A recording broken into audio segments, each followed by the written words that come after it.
Vadātājs Slāva aplis.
Nu ko, 60 punkti, 57 minūtes, varēja būt minūti ātrāk, bet tieši pirms pēdējā punkta 34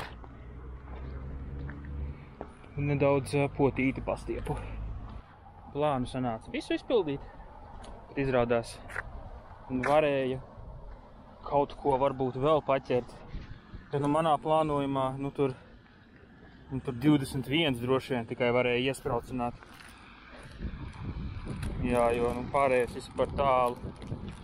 Ar ielām paveicās krustojumiem, knapi kaut kur vajadzēja nedaudz pagaidīt. Tīrumā veiksmīgi, tāds asfalts skrienamais.